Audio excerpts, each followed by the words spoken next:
মাত্র ২৭ বছর বয়সে কোটিপতি ও বৈদ্যুতিক গাড়ি বিক্রি করে কালক্রমে বিশ্বের সবচেয়ে সম্পদশালী ব্যক্তিতে পরিণত হওয়া।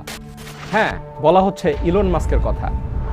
পাতাল থেকে অন্তরিক্ষ, রকেট থেকে টানেল, স্যাটেলাইট থেকে সোশ্যাল মিডিয়া, সব কিছুতেই আছে তার পদচারণা। অদ্ভুত আচরণ ও কর্মকাণ্ডের কারণে দীর্ঘদিন ধরেই বিশ্বের গণমাধ্যমগুলোর মনোযোগের কেন্দ্রবিন্দুতে বিশ্বের এই শীর্ষধনী। তবে এই গল্পগুলোর আড়ালে অনেকটাই চাপা পড়ে যায় ইলন মাস্কের জীবন সংগ্রামের আসল কাহিনী।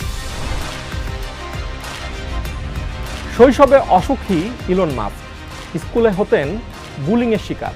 দক্ষিণ আফ্রিকার প্রিটোরিয়ায় ১৯৭১ সালের ২৮শে জুন জন্ম নেন ইলন মাস্ক। পিতা ইরল মাস্ক ছিলেন প্রকৌশলী ও মাইনিং কোম্পানির মালিক। মা মেই মাস্ক করতেন মডেলিং। বয়স যখন মাত্র ৮, তখন বিচ্ছেদ হয় মাস্কের পিতামাতার।